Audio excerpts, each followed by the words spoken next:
In the Wild West, legends of notorious outlaws and their feats have captured the human imagination for generations. But between the stories of Jesse James, Billy the Kid, and Butch Cassidy, there's one woman's story still shrouded in mystery: Etta Place. Her life is intertwined with that of the infamous Sundance Kid, and together they became one of the most feared and respected outlaw couples in the Old West. But who is Etta Place, and what led her to a life of crime and adventure? Join us as we uncover Etta Place's most intriguing and enigmatic story, and dive into her extraordinary life with the Sundance Kid. Remember to hit the like button because it helps us a lot. Don't forget to subscribe to the channel and press the notification bell to not miss the upcoming interesting videos. Etta Place, the woman related to the infamous Sundance Kid and a member of Butch Cassidy's Wild Bunch, is shrouded in mystery. Born around 1878, her life before meeting the Sundance Kid remains a mystery to this day. Even her real name is unknown, with Place being the maiden name of the Sundance Kid's mother, Etta Place.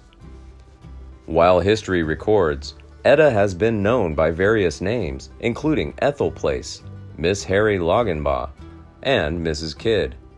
Some sources claim that she was a teacher from Texas, while others believe she was working as a dirty pigeon in Fanny Porter's brothel in San Antonio when she met Sundance Kid in 1899.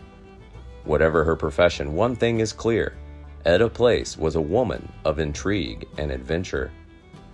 Despite her many aliases, Etta hinted that she was from the East Coast but never revealed her exact location.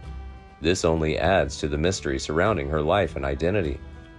Etta Place is famous for her gorgeous beauty, charming smile, and friendly demeanor. In 1906, the Pinkerton Detective Agency was classically good-looking, 27 to 28 years old, 5'4" to 5'5", and 110 to 115 pounds in weight, of average build, and brown hair. Witnesses claim that Etta was one of only 5 women ever allowed into the Wild Bunch hideout at Robber's Roost in southern Utah.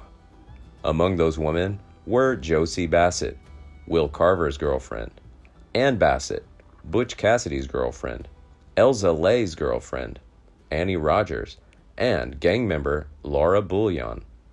In February 1901, Etta Place accompanied Loganbaugh to New York City, where they visited Tiffany's jeweler and purchased a trendy wristwatch and pins. While in the city, they also took the now famous portrait of DeYoung at the Union Square Studio on Broadway, which is one of only 2 known photographs of her. Then, on February 20th, 1901, she embarked on a journey with Loganbaugh and Parker, who now poses as her fictional brother James Ryan, aboard the British ship Herminius to Buenos Aires. Together, the 3 outlaws settled on a farm near Cholila in the southwestern Argentina province of Chubut. They lived in a cozy 4-room chalet on the east bank of the Blanco River. Under Argentina's new 1884 law, they were granted 15,000 acres of land, including adjoining development, 2,500 of which belonged to Place. This honor makes her the first woman in Argentina to purchase land under the new law, as land ownership was previously denied to women. Etta's journey to Argentina marks an important turning point in her life as she settles in a foreign land with the man she loves, far from the hectic lifestyle she once knew. In March 1902, Etta Place and Harry Loganbaugh returned to New York City after a risky escape to Argentina. They arrived aboard the SS Soldier Prince, probably to visit family and friends in America.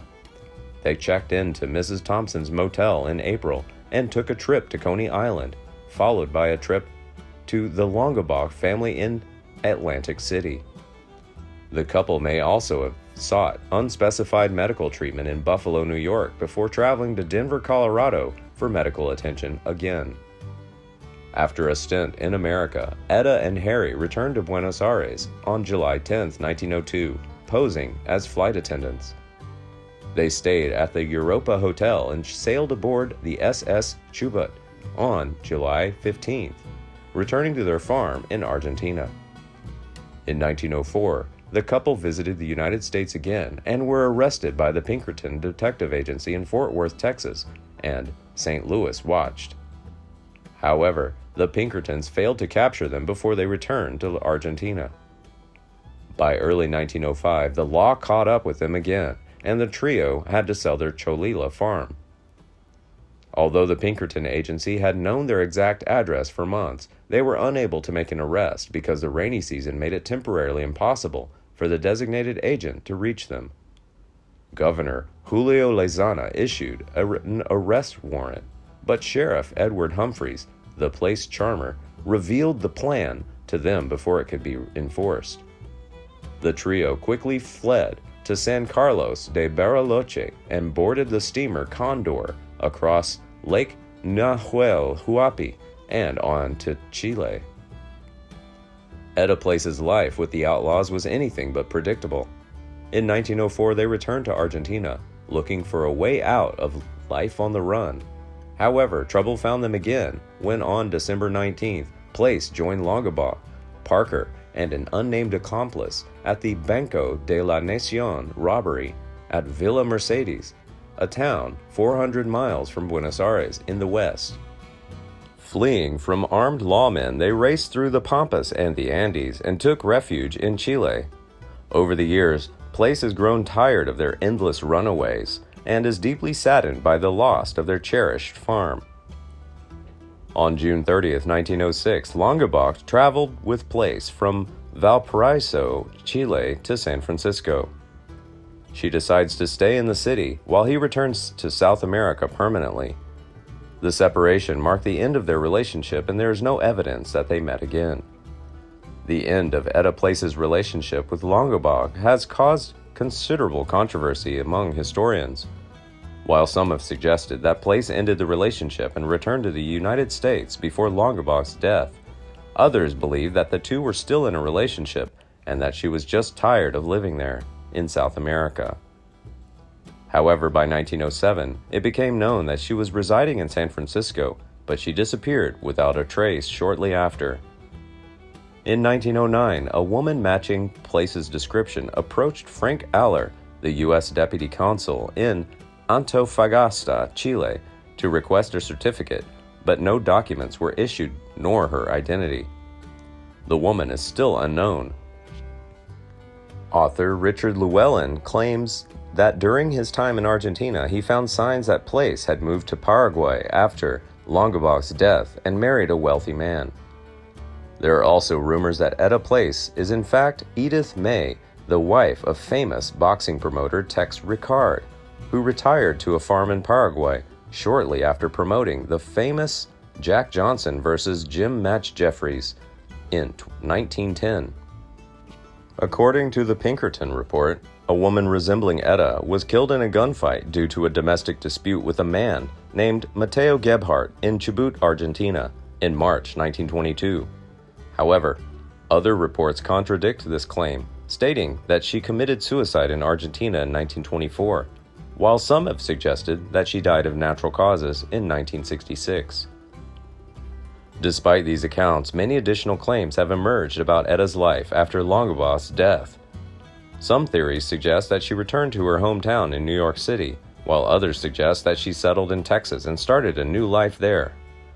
One report claims that she returned to teaching and lived the rest of her life in Denver, Colorado, while another claims she taught in Marion, Oregon. On the other hand, some suggest that Etta had reverted to prostitution, spending the rest of her days in Texas, California, or New York. However, without any real proof, these claims are still just conjecture. It is a great mystery that has puzzled historians and researchers for many years. Larry Pointer, author of the book In Search of Butch Cassidy, calls Etta's identity and fate one of the most intriguing puzzles in Western history, with clues that seem to disappear into the shadows. The mystery of Etta's life after she left South America continues to capture the imaginations of people all over the world, making us wonder about the true fate of this mysterious woman. Thank you for joining us on our journey through the life of Etta Place. If you have any questions or comments, please leave them below. Don't forget to subscribe to our channel for more videos about the fascinating history of the Wild West.